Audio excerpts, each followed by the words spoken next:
इस समय हिंदुस्तान की जो हालात हैं, इतनी भी लोकतांत्रिक संस्थाएं उनको नष्ट किया जा रहा है, बोलने की आजादी खत्म हो रही है, प्रतिपक्ष के लोगों को टारगेट किया जा रहा है। कुल मिलाकर के आपातकाल से भी ज्यादा बदतर स्थिति इस समय देश में है। आप बड़े मुद्दों को उखाड़ेंगे तो दूसरे लोग उखाड़ेंगे। बीजेपी के एक नेता ने अभी फरमाया कि साहब हम ये जो मथुरा और काशी है इसे कानून से नहीं लेंगे, जैसे बाबरी मस्जिद हमने तोड़ डाली उसी तरह से इन पर भी हम कब्जे लेंगे। क्या इस देश में जंगल का राज है कि कानून का राज है? ये जानबूझ करके देश में तनाव पैदा कर रहे हैं, सांप्रदायिक सद्भाव को बिगाड़ रहे हैं। आप ये कहते हैं कि ये जो अजमेर शरीफ है इसके नीचे मंदिर है, फिर बुद्ध के धर्म को मानने वाले लोग कहेंगे कि हर मंदिर के नीचे एक बुद्ध मठ है। अनावश्यक रूप से जो बड़े मुद्दे हैं उनको उखाड़ने का काम बीजेपी कर रही है।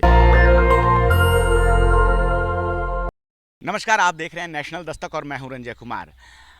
मुख्यमंत्री योगी आदित्यनाथ ने कहा कि अगर भारत में मुस्लिम आक्रांताओं का कोई बखान करेगा तो उसको गद्दार माना जाएगा और औरंगजेब को लेकर विवाद लगातार बढ़ता ही जा रहा है। कई लोग उसे महान बताते हैं लेकिन कई लोग जो है उसकी कब्र खोदना चाहते हैं। इन्हीं मुद्दों में राज्यसभा सांसद हैं समाजवादी पार्टी के रामजी लाल सुमन जी, उनसे हम बात करेंगे। सर, पहले तो आपका स्वागत है नेशनल दस्तक। धन्यवाद। सर, आपने जो बयान दिया उसके बाद से करनी सेना से लेके और भी कई पार्टियां जो कह रही कि आप मुस्लिम तुष्टीकरण की राजनीति कर रहे हैं। मैं किसी तुष्टीकरण की बात नहीं कर रहा हूँ, जो ऐतिहासिक संदर्भ है उसके सिलसिले में मैंने बात की और मेरे कहने का मकसद सिर्फ यही था कि राणा सांगा के द्वारा बाबर को बुलाया गया, इससे ज़्यादा और कुछ नहीं था। और वो ऐतिहासिक सत्य है, न सिर्फ बाबरनामा में बल्कि राम पुनियानी, प्रोफेसर रवि भट्ट, तमाम साक्ष्य उसके लिए है। मेरा मकसद किसी की भावना को हाथ करने का नहीं था। ये बात सही है कि राणा सांगा ने बाबर को बुलाया, उनके बुलावे पाया और एक स्ट्रेटजी थी कि इब्राहिम लोदी को हराना है। इब्राहिम लोदी पर बाबर आक्रमण करेगा दिल्ली में और राणा सांगा हमला करेगा आगरा में। वो राणा सांगा नहीं किया। ये जब करार टूटा तो फिर खानवा के मैदान फतेह सीकरी आगरा में बाबर राणा सांगा की लड़ाई हुई। राणा सांगा बहुत बहादुरी के साथ लड़े, बलक बात हार गए। तो मेरा मकसद किसी की भावना को ठेस पहुंचाने का नहीं था। जो ऐतिहासिक संदर्भ है उसमें हल्का सा मैंने जिक्र किया कि राणा सांगा के कहने पर बाबर हिंदुस्तान में आया था। अनावश्यक इसे रूप दिया जा रहा है। मैं किसी जाति और धर्म के खिलाफ नहीं हूँ, मैं सर्वधर्म समभाव का आदमी हूँ और मैंने सभी वर्गों की हिमायत की है, उनकी मदद की है। सर, एक सवाल है कि क्या देश में अघोषित आपातकाल लगा हुआ है? आपने भी सदन में गद्दार शब्द का ही प्रयोग किया था और कुणाल कामरा जो कि महाराष्ट्र में कॉमेडियन है, उन्होंने एक पैरोडी गाया और उसमें किसी व्यक्ति का सीधा नाम नहीं लिया। लेकिन जब उन्होंने उसके बाद से लगातार विवाद बढ़ता जा रहा है, उनकी गिरफ्तारी की मांग की जा रही है और उनसे माफ़ी मांगने को कहा जा रहा है और उनके स्टूडियो को तोड़फोड़ किया गया जहाँ पर उन्होंने ये कार्यक्रम किया था, जबकि लीगल कार्रवाई भी हो सकती है। तो ऐसे में सर क्या कहना चाहेंगे? आपने भी वही वर्ड यूज़ किया था और वो कह रहे हैं कि गद्दार कुणाल ने क्या कहा मुझे उसकी जानकारी नहीं, लेकिन इतना मैं जरूर कह सकता हूँ कि इस समय हिंदुस्तान की जो हालात हैं, मैं आपातकाल के दौरान जेल में गया हूँ और मैं उस समय की स्थिति को जानता हूँ। लेकिन मैं निश्चित रूप से कह सकता हूँ उससे भी ज़्यादा बदतर हालत अब है। जितनी चीज़ें हैं, इतनी भी लोकतांत्रिक संस्थाएं, उनको नष्ट किया जा रहा है, बोलने की आज़ादी खत्म हो रही है, प्रतिपक्ष के लोगों को टारगेट किया जा रहा है। कुल मिलाकर के आपातकाल से भी ज़्यादा बदतर स्थिति इस समय देश में है, ऐसा मैं मानता हूँ। भाजपा के लोगों के साथ अगर किसी की सहमति नहीं होती विचारों से, तब तो सामने वाले को बड़े गर्व के साथ वो गद्दार घोषित कर देते हैं। देखिए, इससे थोड़ा संकट क्या है? सबसे बड़ा संकट ये है जो विवाद पैदा हुआ। आप बड़े मुद्दों को उखाड़ेंगे तो दूसरे लोग उखाड़ेंगे। आप ये कहते हैं कि ये जो अजमेर शरीफ है इसके नीचे मंदिर है, फिर बुद्ध के धर्म को मानने वाले दलित समाज के लोग और अम्बेडकर को मानने वाले लोग कहेंगे कि हर मंदिर के नीचे एक बुद्ध मठ है। अनावश्यक रूप से जो बड़े मुद्दे हैं उनको उखाड़ने का काम बीजेपी कर रही है। बीजेपी के एक नेता ने अभी फरमाया कि साहब हम ये जो मथुरा और काशी है इसे कानून से नहीं लेंगे, जैसे बाबरी मस्जिद हमने तोड़ डाली उसी तरह से इन पर भी हम कब्जे लेंगे। जानबूझ करके क्या इस देश में जंगल का राज है कि कानून का राज है? ये जानबूझ करके देश में तनाव पैदा कर रहे हैं, सांप्रदायिक सद्भाव को बिगाड़ रहे हैं और कुल मिलाकर के पूरे देश में आज जो रिएक्शन है वो इन्हीं का बनाया हुआ है। सर, योगी जी के 8 साल हो गए हैं यूपी में और उन्होंने अपना रिपोर्ट कार्ड पेश किया और साफ साफ बता रहे हैं कि किस प्रकार से यूपी में पिछले 8 साल के दौरान जो काम हुए, पिछले कई सालों में किसी और मुख्यमंत्री के काल में नहीं हुए हैं। मुख्यमंत्री क्या कहते हैं और हम क्या कहते हैं अलग सवाल है। उससे बड़ा सवाल ये जनता क्या एहसास करती है। सरकार बोलती है, सरकार का काम बोलता है, खेत खलियान और चौराहे बोलते हैं। इन 8 वर्षों में कोई ऐसा काम नहीं हुआ जो जनता ये कह सके कि तुलनात्मक दृष्टि से योगी आदित्यनाथ ने अखिलेश यादव की सरकार से बेहतर काम किया है। और सबसे बड़ा सवाल ये है, आप कुछ भी कहें, इन्होंने जो सबसे बड़ा बुरा काम किया है वो ये है कि हमारे देश के और हमारे प्रदेश के सामाजिक सौहार्द को बिगाड़ा है।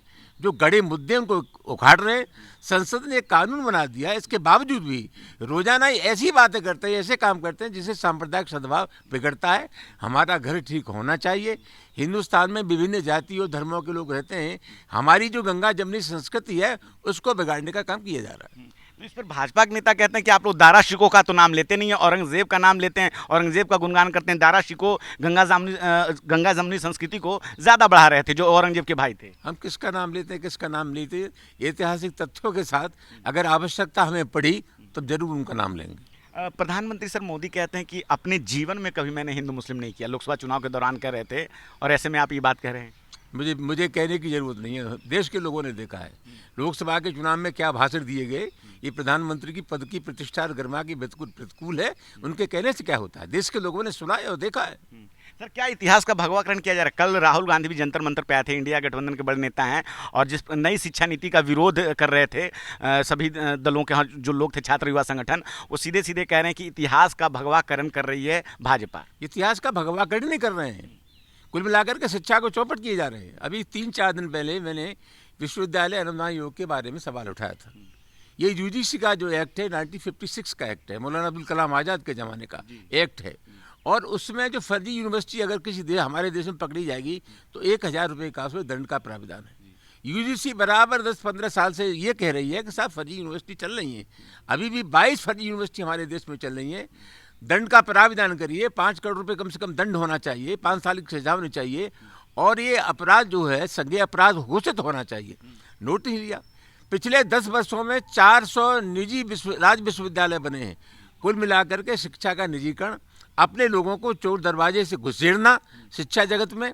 कुल मिलाकर के जो केंद्रीय विश्वविद्यालय हैं उनमें 50%, राज्य विश्वविद्यालय में लगभग 3-4% शिक्षकों के पद मालूम है, और कहने की जरूरत नहीं है। ये कुल मिलाकर के चोर दरवाजे से आउटसोर्सिंग से पदों को आरएसएस के लोगों से भरेंगे। शिक्षा को चौपट कर दिया नरेंद्र मोदी की सरकार ने।